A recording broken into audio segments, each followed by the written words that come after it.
بسم اللہ الرحمن الرحیم والصلاة والسلام علی سید المرسلین وعلی آلہ واصحابہ واہل بیتہ اجمعین۔ قال اللہ تعالی فی القرآن المجید والفرقان الحمید کونوا مع الصادقین۔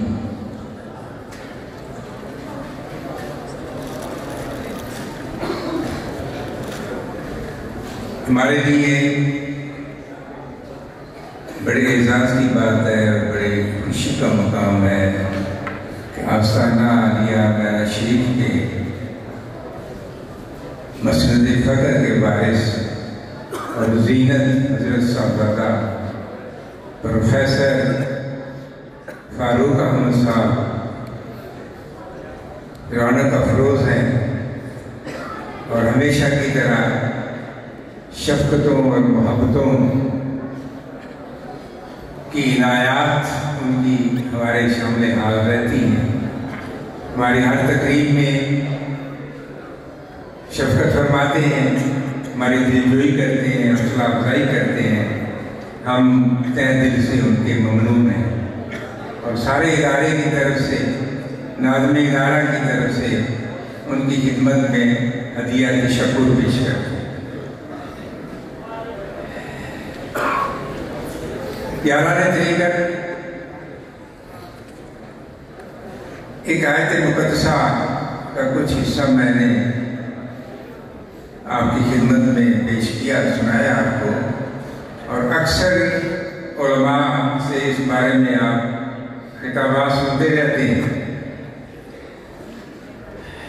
یہاں بھی آپ نے ماشاءاللہ حضرت علامہ شیخ الحدیث مولانا محمد یوسف صاحب کا بڑا بلبلہ انگیز کتاب سنا، اور حضرت خواجہ فخر الدین چشتی نظامی رحمۃ اللہ تعالیٰ علیہ کے میرا شریف کی حاضری اور وہاں سے فیض و برکات سمیٹ کر لانے اور وہ ساری امداد انہوں نے سنائی۔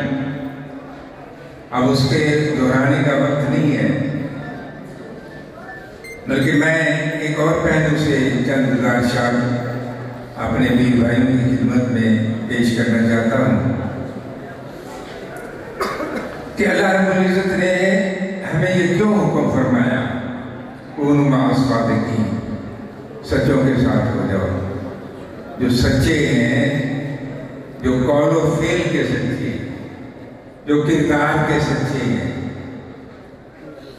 جن کے کردار میں اور قول کے اندر ذرا بھی نفاق کا شائبہ تک نہیں، سچے ہیں، ان کا قول اور ان کا فعل ان میں یکسانیت ہے، وہ سچے ہیں۔ تو سچے لوگوں کے ساتھ جنہوں نے سچائی کا دامن تھام رکھا ہے، تم بھی ان کے ساتھ جڑ جاؤ، ان کے ساتھ جڑ جاؤ۔ یہ جڑنے کی کیا ضرورت ہے، جڑنے کی برکات کیا ہے؟ میں آپ کو اس کی چھوٹی سی مثال دیتا ہوں۔ ہم سن 1980 میں سعودیہ میں ریاض یونیورسٹی میں تعلیم حاصل کرنے کے لیے گئے۔ حضرت کی رفاقت میں مجھے بھی شرف حاصل ہوا۔ اس وقت عمرہ کے لیے جب ہم گئے مکہ معظمہ میں، تو اس وقت تو بڑا توسیع ہو چکی ہے حرم شریف میں، اس وقت اتنی توسیع نہیں تھی، محدود تھا حرم شریف، اور اس کے جنوب والی صوبت میں لیٹرینیں تھی بالکل قریب ہی حرم شریف کے۔ یہ 80 کی بات ہے، لیکن اب آپ جائیں، جو لوگ گئے ہیں تو وہ اس بات کا مشاہدہ کریں گے کہ وہ ساری لیٹرینیں اب کس میں آ گئی ہیں؟ حرم شریف کے اندر آ گئی۔ وہ توسیع ہونے کے بعد وہ ساری لیٹرینیں کس میں آ گئی؟ حرم شریف میں۔ تو اب حضرات گرامی، جب وہ لیٹرینوں نے کا تعلق جڑ گیا حرم کے ساتھ، تو وہ ناپاک اور پلیت جگہ تھی، لیکن اب وہ وہاں بھی نماز پڑھنے کا 1 لاکھ نماز پڑھنے کا ثواب ہوگا۔ کیوں؟ اس ناپاک جگہ نے، اس پلید جگہ نے اپنا تعلق جوڑ لیا حرم شریف کے ساتھ. جب وہ جڑ گئی کے ساتھ مل گئی تو اب وہ جگہ جو ہے وہ ناپاک نہ رہی، پاکیزہ ہو گئی، بلکہ ایسی پاکیزہ ہوئی کہ وہاں بھی نماز پڑھنے کا ثواب اب وہ حرم کے اندر ہے. سارا حصہ حرم شریف کے اندر آ گیا، اب اس پر بھی نماز پڑھنے کا اتنا ہی درجہ ہے جتنا پہلی مسجد الحرام میں پڑھنے کا درجہ ہے. یہ بات ہے جڑنے کی کہ اولیاء اللہ کے ساتھ جڑنا، یہ اللہ اور اللہ کے رسول کے ساتھ جڑنا ہے. اور اولیاء اللہ کا تو یہی کام ہوتا ہے، جوڑنے کا ہی کام ہوتا ہے. حضرت غریب نواز بابا فرید الدین گنج شکر رحمۃ اللہ علیہ کے پاس ایک آدمی کینچی کا تحفہ لایا. اس کے علاقے کی کینچیاں اچھی مشہور ہو گئی، جیسے ہمارے عموماً وزیر آباد کی کینچیاں اور چاقو وغیرہ یہ بڑے مشہور ہیں. اس دور میں جس علاقے کی وہ کینچیاں مشہور تھی تو وہ اپنے علاقے کی کینچی کا تحفہ حضرت کی خدمت میں لے گیا، پیش کیا. آپ نے قبول نہیں فرمایا. آپ نے فرمایا ہمارا کام جوڑنا ہے، کینچی کا کام کاٹنا ہے. یہ الگ الگ کرتی ہے، جوڑتی نہیں ہے. سوئی دھاگا جو ہے وہ جوڑتا ہے. اگر تم سوئی دھاگے کا تحفہ لاتے تو میں قبول کر لیتا. تو حضرت گرامی یہ ہے مشن اولیاء اللہ کا کہ وہ جوڑتے لوگوں کو کس سے جوڑتے ہیں؟ اللہ کے ساتھ جوڑتے ہیں، اللہ اور اس کے رسول کے ساتھ جوڑتے ہیں. جب کام ان کا جوڑنے کا ہے تو پھر وہ ایک سبق پڑھاتے ہیں. کیا سبق پڑھاتے ہیں؟ وہ سبق پڑھاتے ہیں کہ محبت اللہ اور اللہ کے رسول کی پیدا کرو. میں آپ کو ایک مثال دیتا ہوں، محبت کیا کام کرتی ہے. آپ نے کبھی کتب نماز دیکھا ہے؟ بہت لوگوں کو شاید بعض جانے والے حرم شریف میں وہاں سے آتی ہیں بعض، اس میں ایک کتب نماز لگا ہوتا ہے تو وہ شمال اور جنوب کی سمت کا بتاتا ہے. اس سے پتہ چلتا ہے کہ قبلہ کس سمت ہے تو لوگ اس سمت میں نماز پڑھتے ہیں. اس میں وہ جو کتب نماز ہوتا ہے اس کے اندر کیا ہوتا ہے؟ اس کے اندر ایک سوئی ہوتی ہے، سوئی ہوتی ہے، اور سوئی کے اوپر کیا ہوتا ہے؟ ایک تھوڑا سا مقناطیس لگا ہوتا ہے. سبز رنگ کا آپ دیکھیں گے، ہلکا سا مقناطیس لگا ہوتا ہے. تو اس مقناطیس کا کام کیا ہے کہ وہ سوئی کا رخ شمال جنوب کی طرف رکھتا ہے، قطب ستارے کی طرف اس سوئی کا رخ رکھتا ہے. اگر آپ اس کو موڑ دیں، اس طرح زور سے ہلا دیں، گھما دیں تو سوئی تڑپنے لگتی ہے اور بے قرار ہو جاتی ہے، بے چین ہو جاتی ہے کہ اس کا رخ اس کے مرکز کی طرف سے ہٹا دیا گیا ہے.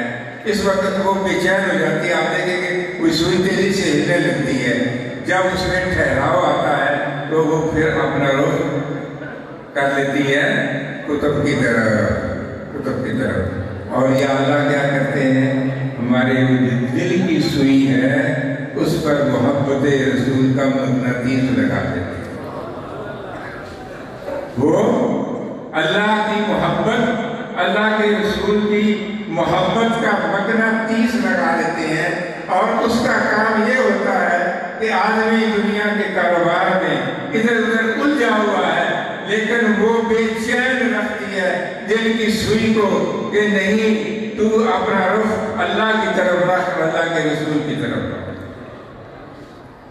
تو آدمی بے چین، وہ دل کی سوئی بے چین ہو جاتی ہے، ہلتی ہے، بے قرار ہو جاتی ہے اور انسان کو مجبور کرتی ہے کہ وہ اپنا دل کا رخ اللہ اور اللہ کے رسول کی طرف رکھے.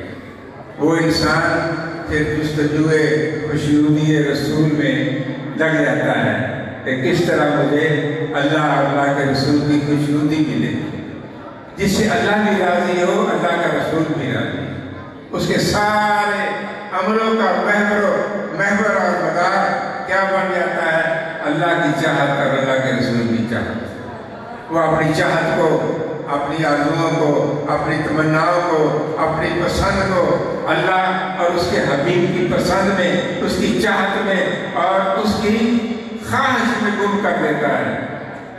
اس کا ادھر ادھر کوئی پھر رخ نہیں ہوتا، وہ تلاش کرتا ہے کہ کہاں معبود راضی ہوتا ہے۔ میں آپ کو ایک واقعہ سناتا ہوں، بڑا دلچسپ واقعہ ہے، اور اس سے پتہ چلے گا کہ حضور پاک کس طرح ہم پر خوش ہوتے ہیں، حضور کی خوشنودی کیسے حاصل ہو سکتی ہے۔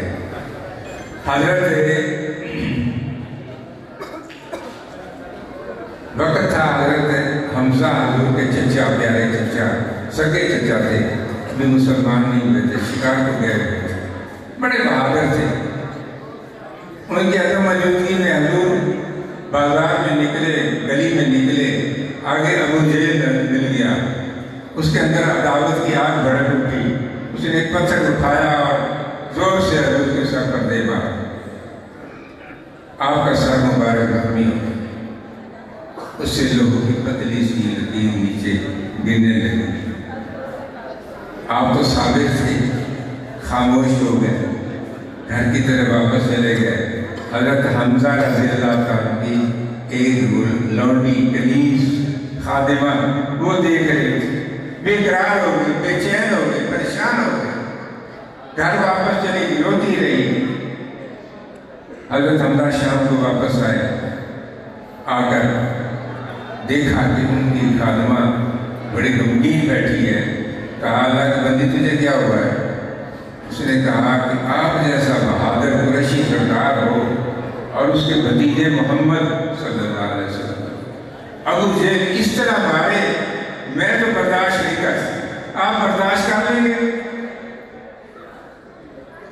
اگرچہ مسلمان نہیں ہوئے تھے لیکن اپنے مرحوم بھائی حضرت عبداللہ کے اس بیٹے سے حضرت حمزہ پیار رکھتا، فوراً کمان ہاتھ میں تھی، شکار سے واپس آئے تھے، وہ کمان لے کر اسی طرح ابو جہل کی تلاش میں نکل گئے۔ تلاش کرتے کرتے ابو جہل کو پا لیا، جاتے ہی زور کی پوری قوت کے ساتھ وہ کمان اس کے سر پر مارا اور کہا یہ ہے بدلہ محمد کو پتھر مارنے کا۔ اس کا سر پھٹ گیا، اس کا بھی خون بہہ نکلا، بڑے خوش ہوئے، واپس آئے، تلاش کیا حضور کو، گئے، جا کر کہا بھتیجے مبارک ہو، چچا جان کس بات کی مبارک؟ میں نے تیرے اس زخم کا بدلہ لے لیا ہے، یہ کہا اور حضور کے چہرے پر نظر ڈالی، لیکن وہاں خوشی کا کوئی نشان ہی نظر نہیں آیا۔ پوچھا بھتیجے کیا تمہیں بدلہ لینے کی خوشی نہیں ہوئی؟ میں نے آپ کا بدلہ لے لیا ہے۔ اور نے فرمایا مجھے خوشی نہیں ہوئی۔ بھتیجے کس بات سے آپ خوش ہوتے ہیں؟ کہا چچا جان میں خوش ہوتا ہوں اگر آپ لا الہ الا اللہ محمد رسول اللہ پڑھیں، آپ کلمہ پڑھ لیں، اسلام لے آئیں، سر تسلیم خم کر دیں اسلام کے سامنے، تو میں خوش ہوتا ہوں۔ وقت قبولیت کا تھا، اسی وقت انہوں نے کلمہ پڑھا اور مسلمان، اور پھر چہرے پر جو نظر ڈالی تو آقا علیہ السلام کا چہرہ خوشی سے تمتما رہا تھا، ایسا لگ رہا تھا جیسے سارے جہان کی نعمتیں حضور کی جھولی میں آ گئی۔ اس سے پتہ یہ چلتا ہے کہ حضور کی خوشی، حضور کی خوشنودی کس میں ہے؟ اسلام کے آگے سر تسلیم خم کرنا، اسلام کو اپنا اوڑھنا بچھونا بنا لینے میں۔ حدیث مبارک ہے کہ ہم تو ایک حدیث سنتے ہیں نا، لا یؤمن احدکم حتی اکون احب الیہ من والدیہ وولدیہ والناس اجمعین، کہ تم میں سے اس وقت تک کوئی مومن نہیں ہو سکتا جب تک میرے ساتھ اسے ساری دنیا سے زیادہ محبت اور پیار نہ ہو۔ ایک اور حدیث ہے جو ہمیں بہت کم سنائی جاتی ہے، وہ حدیث مبارک بالکل اسی طرح کی ہے۔ حدیث مبارک میں فرمایا آقا علیہ السلام نے لا یؤمن احدکم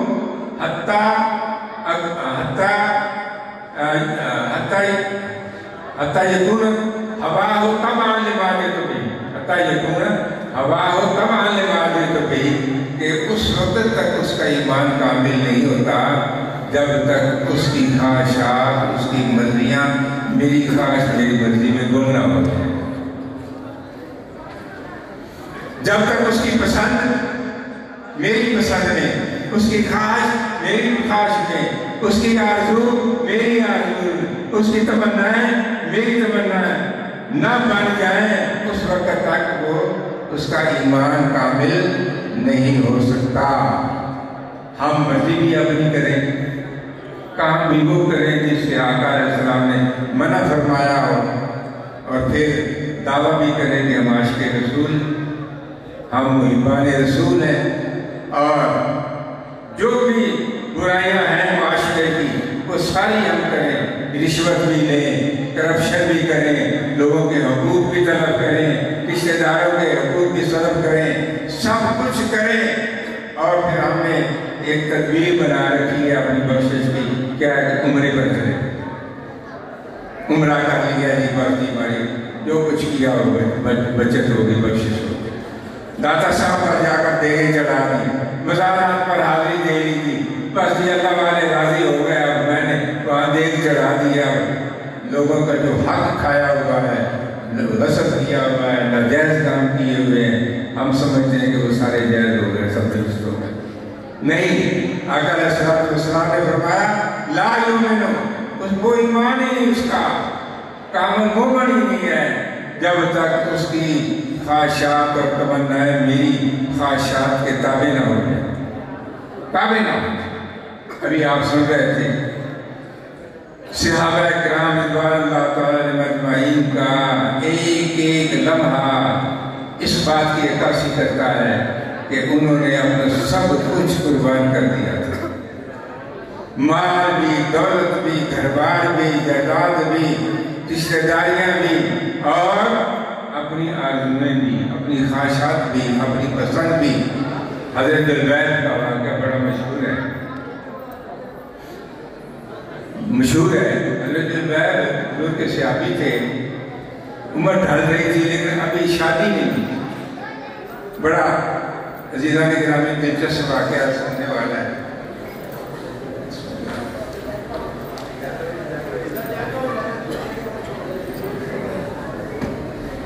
شادی نہیں ہوئی تھی، غریب آدمی تو نہیں تھے، ایسا بھی تھا، لیکن وجہ کیا تھی کہ چھوٹا قد تھا اور صورت، شکل و صورت ایسی تھی، واجبی سی۔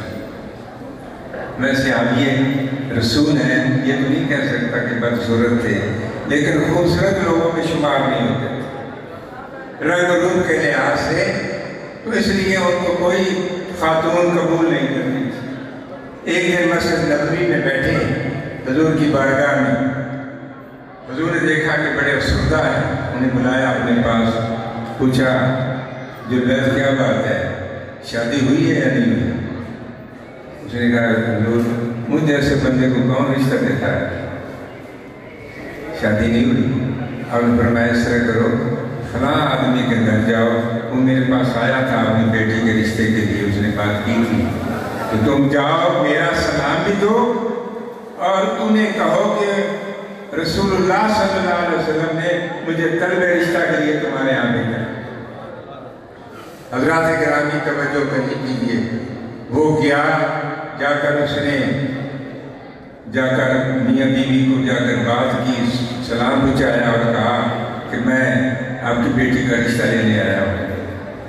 ان کے پاؤں کے نیچے سے زمین نکل گئی، بڑے بڑے رشتے، بیٹی بڑی خوبصورت، بڑی حسین و جمیل اور بڑی با کردار، بڑی سیرت اس کی اعلیٰ، تو انہوں نے کہا کہ یہی بندہ رہ گیا تھا ہماری بیٹی کے لیے۔ جب کہ بڑے بڑے رشتے امیروں کے آئے، لیکن ابھی وہ سوچ ہی رہے تھے، خوبصورت نوجوانوں کے آئے، سوچ ہی رہے تھے، لیکن یہ آ گیا، بڑے پریشان ایسا، ان کے سر پر پانی پڑ گیا۔ اب وہ میاں بیوی آپس میں گفتگو کرنے لگے، ایک طرف ہو کر اس کی بیٹی نے سنا پردے کے پیچھے، ماں کو بلایا، ماں جان اور بات تو سنو، یہ کیا شور کیوں مچا رکھا ہے، کیا بات ہے؟ انہوں نے تھوڑا سا پردہ سرکایا اور کہا کہ یہ دیکھو یہ بندہ آیا ہے، یہ تمہارا رشتہ بنتا ہے، میری جان سی بیٹی کے لیے یہ جوڑ بنتا ہے؟ اللہ اکبر. بیٹی نے کہا کہ اچھا ماں یہ بتائیں کہ یہ آیا کیوں ہے, کس نے اس کو بھیجا ہے, اس کے پاس کیا ایسی چیز ہے کہ یہ میرا رشتہ لینے آ گیا. انہوں نے کہا یہ کہتا ہے کہ محمد رسول اللہ صلی اللہ علیہ وسلم نے مجھ کو بھیجا. بیٹی نے آیت پڑھی قرآن پاک کی کہ ماں کا نل مومن بلا مومنۃ. وہ آیت ہے, اس کا ترجمہ یہ ہے کہ کسی مومن مرد اور عورت, کسی مومن عورت کا اختیار ختم ہو جاتا ہے جب اللہ اور اس کے رسول کو حکم دے دو. جب ان کا حکم آ جائے تو پھر کسی بندے کا, کسی عورت کا اختیار سارا ختم ہو جاتا ہے. یہ آیت پڑھ کر اپنے ماں باپ کو سنائی اور کہا اگر محمد رسول اللہ میرے آقا نے اس کو میرے لیے پسند کیا تو مجھے بھی پسند ہے. حضرات گرامی, اس نے بھی خواب دیکھے ہوں گے, اس کی بھی خوابوں کا کوئی شہزادہ ہوگا, خوبصورت کوئی شکل اس نے سجا رکھی ہوگی اور اس نے بڑا کچھ اپنے دل میں تمنائیں آرزویں بنا رکھی ہوگی. لیکن جب پتہ چلا کہ میرے آقا علیہ السلام نے اس کو میری طرف بھیجا ہے تو سر تسلیم خم کر دیا اور کہا کہ جو حضور کی پسند ہو میری پسند. اللہ اکبر. آقا علیہ السلام تک بات پہنچی تو آقا اچھی خوشی سے دمدما اٹھا. فرمایا اللہ تعالیٰ اس خاتون کو برکت عطا فرمائے. حدیث پاک میں آتا ہے کہ اس کو اللہ نے پھر اتنی دولت دی کہ وہ راہ خدا میں لٹاتی رہتی تھی, ختم نہیں ہوتی تھی. حضرات گرامی, ایک خاتون کی یہ مثال تاریخ کے صفحات پر چمک رہی ہے. یہ ایک صرف خاتون کا معاملہ نہیں ہے, سارے صحابہ کا یہ معاملہ ہے. ہر صحابی مجسم کتاب تھا, مجسم حضور کی پسند پر اپنی پسند انہوں نے گم کر دی اور پھر تاخیر. جیسے جناب محترم ملک محبوب رسول صاحب فرما رہے تھے کہ حضور نے فرمایا اجلسو, جو سامنے لوگ تھے ان کو کہا بیٹھ جاؤ. وہ آواز پہنچی محلے میں, وہاں گھر میں ایک آدمی تھا, وہ وہیں بیٹھ گیا. ایک اور حضرت عبداللہ بن مسعود ایک دفعہ اسی طرح آئے مسجد میں, تو ایک قدم مسجد کے اندر رکھا ہے, ایک قدم باہر ہے. تو سامنے حضور کے کچھ لوگ کھڑے تھے. حضور نے فرمایا اجلسو, بیٹھ جاؤ. تو اجلسو کا لفظ ان کے کان میں بھی پڑ گیا. ایک قدم اندر ہے, ایک قدم باہر ہے, وہی بیٹھ گئے. حضور نے جب دیکھا تو فرمایا عبداللہ بن مسعود اندر آ جائے. آپ نے پھر ان کو اندر بلا لیا. تو یہ ہے اطاعت. جب حکم آ گیا پھر کوئی پس و پیش نہیں, پھر کوئی تاخیر نہیں, پھر کوئی بہانہ نہیں چلتا, پھر کچھ نہیں بنتا. حضرت خریم اسدی کے بارے میں حضور بیٹھے ہیں مجلس میں, آپ نے فرمایا کہ وہ جو خریم اسدی ہے نا, اس نے اپنے بال لمبے رکھے اپنے کندھوں پر پڑتے ہیں.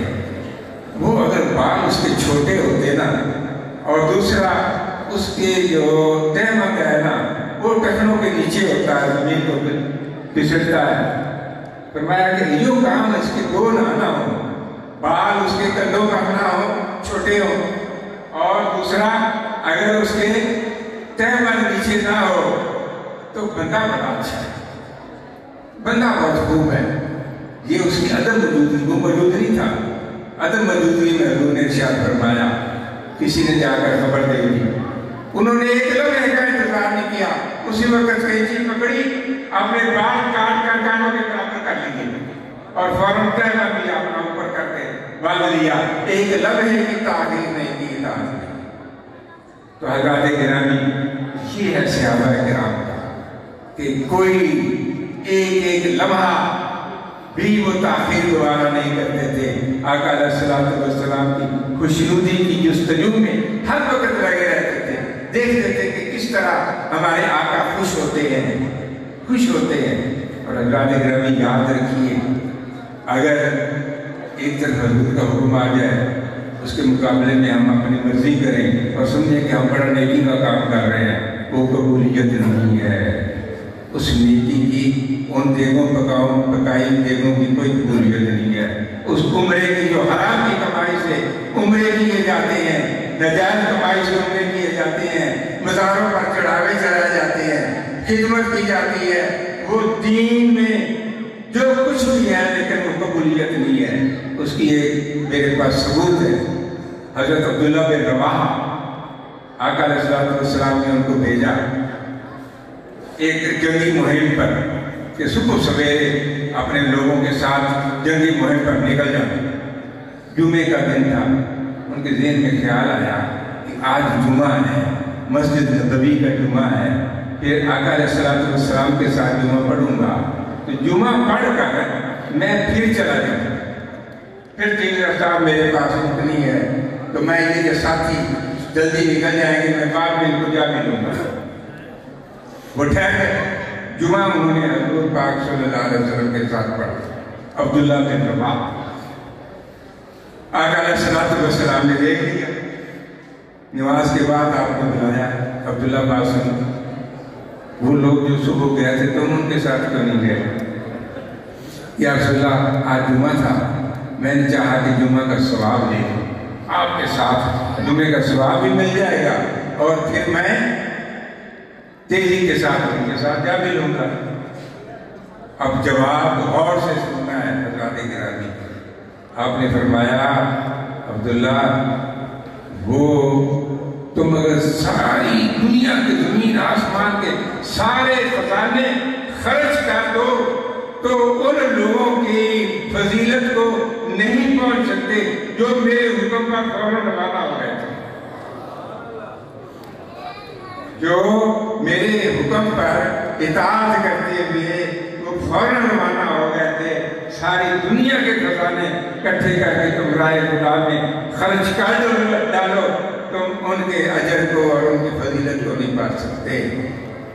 حضرات گرامی، ایک طرف حضور کے ارشادات ہوں کہ یہ کام نہ کرو، ہم وہ کام بھی کریں، یہ حکم ہو کسی کا حق نہ کھاؤ، کسی کے ساتھ زیادتی نہ کرو، کسی کے ساتھ دل آزاری نہ کرو، کسی کا دل نہ توڑو، وہ سارے کام بھی ہم کرتے رہیں اور پھر ہم ثواب بھی لوٹتے رہیں۔ ہم کہیں کہ ہمیں ثواب بھی مل رہا ہے، ہم جا کر نفل پڑھ لیں گے، ہم عمرے کرائیں گے، ہم یہ کام کر لیں گے۔ نہیں، یہ حدیث مبارک بتا رہی ہے کہ آقا علیہ السلام نے ارشاد فرمایا کہ سارے جہان کے خزانے بھی صرف کر دو، میری اس حکم کی سرتابی کی وجہ سے تم فضیلت کو نہیں پا سکتے۔ ہمیں اپنے کردار کا جائزہ لینا ہے، اپنے اخلاق کا جائزہ لینا ہے، اپنے چلن کا جائزہ لینا ہے کہ ہم جو اولیاء اللہ کے پاس آتے ہیں تو یہ کیا کرتے ہیں؟ ہمارا تعلق جوڑتے ہیں اللہ کے ساتھ۔ وہ سوئی جو قلب کی ہے اس پر محبت کا مقناطیس لگا کر اس کا رخ مدینہ کی طرف اور مکہ کی طرف کر دیتے ہیں، تاکہ تھوڑی سی بھی آپ اس کو ادھر ادھر کریں گے تو وہ سوئی تڑپ کر پھر وہی آ جائے۔ یہ ہے معیت کا پیدا اولیاء اللہ، اور ان کی صحبت کی تو بات ہے، بڑا کمال ہے۔ میں نے واقعہ پڑھا، اللہ اکبر، حضرت سلطان محمود غزنوی فوت ہو گئے، کسی نے خواب میں دیکھا تو پوچھا کہ آپ کا کیا حال ہے؟ کہا کہ اللہ نے بخش دی۔ پوچھا کہ کیسے بخش دیا، کس کام سے؟ کہا میں خواجہ ابوالحسن زرقانی رحمۃ اللہ علیہ کے خانقاہ پر گیا تھا تو میرے دل کے اندر ایک محبت اٹھی کہ یہ اللہ کے محبوب ہیں، میں نے ان کی خانقاہ کی مٹی کو اپنے چہرے پر مل لیا تھا، اللہ تعالیٰ نے اس وجہ سے مجھے بخش دیا ہے۔ اب دیکھیے خانقاہ کی مٹی کا یہ کمال ہے کہ وہ بخشش کا ذریعہ بن رہی ہے، تو جب ان کی صحبت اختیار کی جائے گی، ان کی سیرت کو دیکھا جائے گا، اپنے آپ کو اپنے مرشد کے رنگ میں ڈھالا جائے گا، تو پھر اللہ تعالیٰ کی کتنی نوازشات اور کتنی مہربانیاں ہم پر نازل ہوں گی، اور کتنے ہمیں اللہ پاک کے کرم اور اس کے فضل اور عنایات نصیب ہوں۔ حضرات باتیں بہت ساری ہیں، پیر بھائیوں سے کرنی تھی لیکن وقت تھوڑا ہے، ایک بڑا اہم مسئلہ جو ہے اس کی طرف آپ کو توجہ دلاتا ہوں اور اس کے بعد میں اپنی بات ختم کر دوں گا۔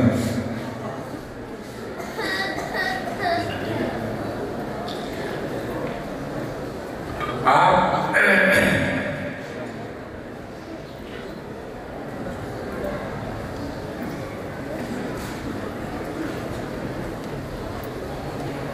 مجھے ہے کہ ہمارے جو پرانے ہمارے دور کے یاران طریقت تھے، بزرگوں کے جو ساتھی اور ان کی مجلس میں بیٹھنے والے، ان کی صحبت سے فیض یاب ہونے والے، ان کے اندر ایک بڑی اعلیٰ درجے کی خوبی ہوتی تھی۔ وہ خوبی کیا تھی؟ وہ تھی ایثار۔ کیا تھا؟ ایثار۔ ایثار کا اپوزٹ کیا ہے؟ خود غرضی۔ ایثار کا اپوزٹ کیا ہے؟ خود غرضی۔ یعنی خود غرضی ان میں نہیں ہوتی تھی، اپنا مفاد مقدم نہیں رکھتے تھے، دوسرے پیر بھائی کا، مسلمان بھائی کا، دوسروں کے مفاد کو زیادہ عزیز رکھتے تھے۔ اور امام غزالی رحمۃ اللہ علیہ فرماتے ہیں سخاوت سے ایثار کا درجہ زیادہ۔ کیمیا سعادت میں لکھا ہے کہ اس سے زیادہ درجہ ہے کس کا؟ ایثار کا۔ ایثار کیا ہے؟ ایثار ہے کہ اپنی ضروریات ہوں، اپنی ضروریات ہوں، لیکن اپنی ضروریات پر دوسرے کی ضروریات کو ترجیح دینا، دوسرے کو مقدم رکھنا۔ ایک جگہ نقصان اٹھانے کی ضرورت بن رہی ہے اور دوسرے کے بھی، تو وہاں دوسرے کو نقصان سے بچانا، خود نقصان اٹھا لینا، اس کو ایثار کہتے ہیں، اس کو ایثار کہتے ہیں۔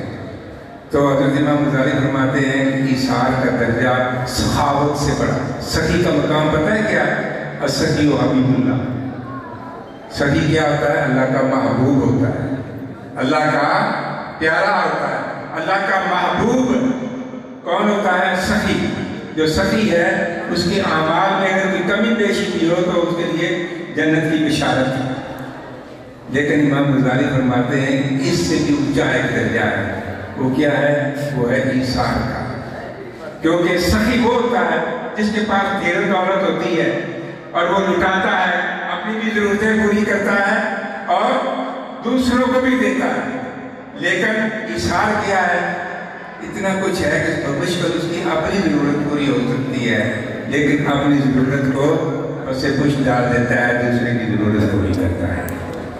یہ ایثار، یہ ہمارے صوفیاء کے ہاں یہ ہر ایک کا شیوا تھا۔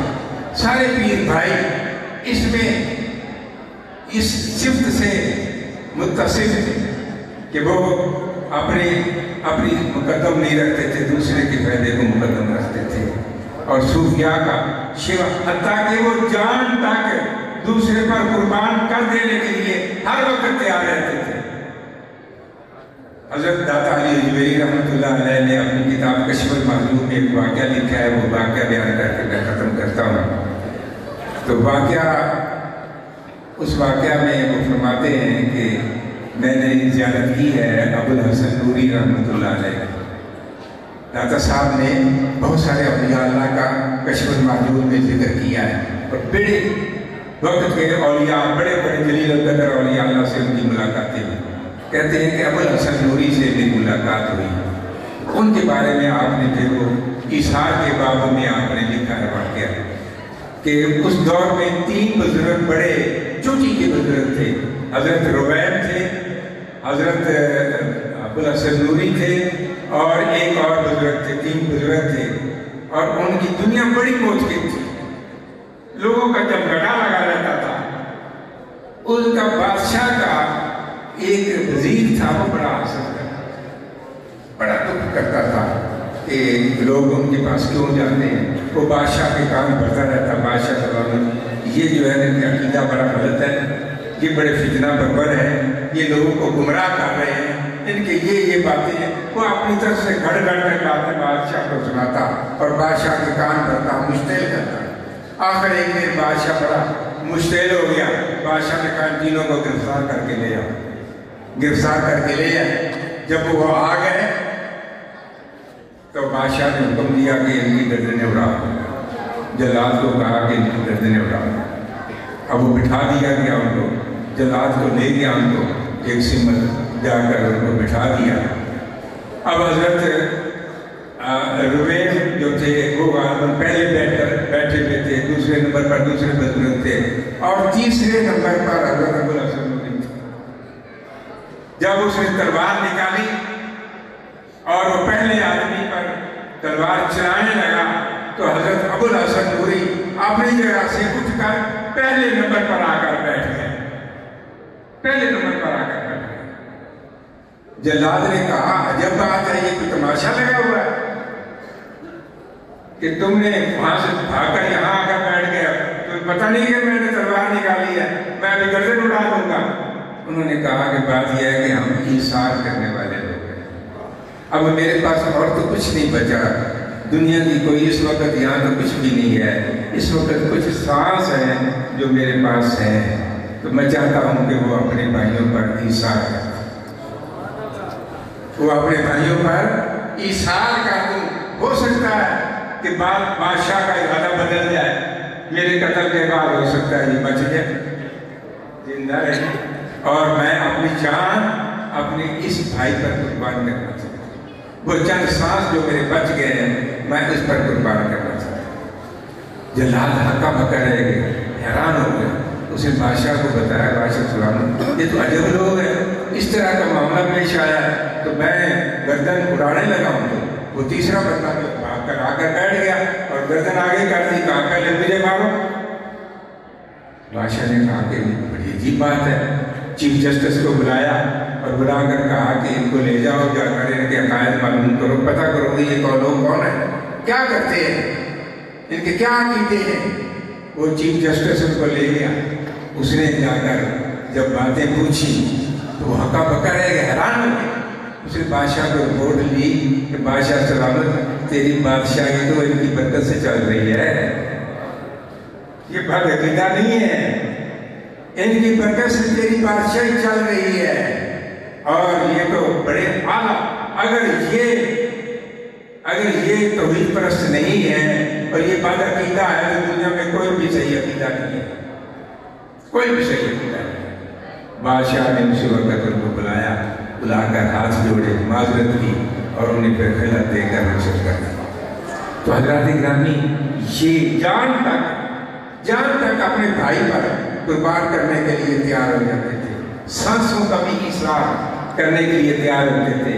ہمارا آج کا برا حال ہے، ہم کٹھے سفر کر رہے ہوں تو کیا ہوتا ہے، چاہتے ہیں کہ اچھی سیٹ مجھے ملے، دوسرے کو دھوپ والی جگہ مجھے نہ ملے، مجھے سائے میں جگہ مل جائے، اور بھائی کو دوسرے بھائی کو وہ دھوپ میں بیٹھا ہے تو بیٹھتا رہے، اور اللہ حضرت کی آس جو پریشانی کا موقع ہے وہاں دوسرے کو اٹھانا پڑے، میں باقی جاؤں، تو یہ خود غرضی ہمارے اندر آ گئی ہے۔ اب یہ خود غرضی طریقت کے ساتھ اس کا کوئی جوڑ نہیں ہے۔ اگر طریقت کا دعویٰ ہے تو ہمیں اپنے اندر ایثار پیدا کرنا ہوگا، اپنے اندر جذبہ قربانی پیدا کرنا ہوگا، اپنے بھائی کے لیے اپنی خود غرضیوں کو، اپنے مفادات کو ترک کرنا ہوگا، اور دوسرے بھائی کی فائدے کو عزیز رکھنا ہوگا، مقدم رکھنا ہوگا۔